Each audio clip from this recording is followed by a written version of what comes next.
ile Jubilee imebaki.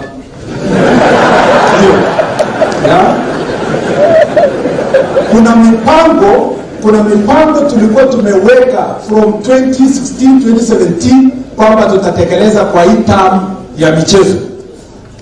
Project ya stadium ya Kapsabet, project ya stadium ya Eldoret, project ya stadium ya Kamarin na many other projects including sasa Aurora Kimware na ingine.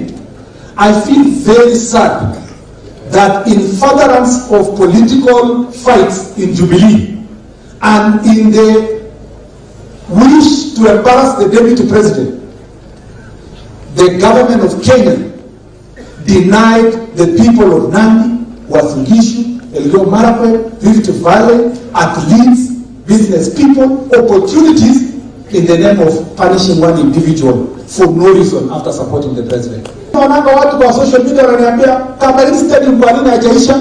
Eldoret Stadium haijaisha, kwa nini hujamaliza? Kwa nini hujamaliza Kapsabet? I am with the government. There is only one government of Kenya and it's led by Uhuru Kenyatta. And he should not punish our people here ati ndio aende aseme hata hiyo nchi yake penye anatoka haijafanya maendeleo. Yet we have supported the president from 2022 continuously.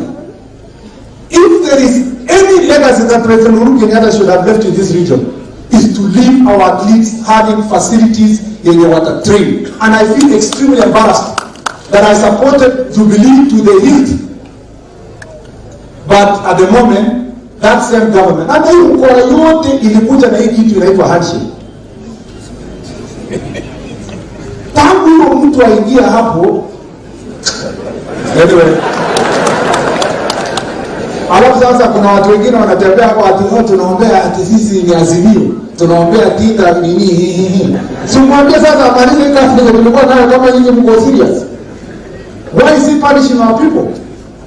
Lakini there is good news. Very good news.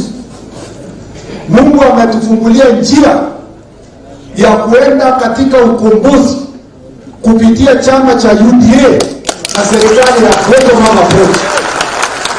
I am not ashamed to say in the coming government, mimi nikiwa huko ndani na wengine wanapenda sports, we will make sure we complete the projects we planned to ensure that our sportsmen and women can have a better training facilities. And I can assure you, we will do it.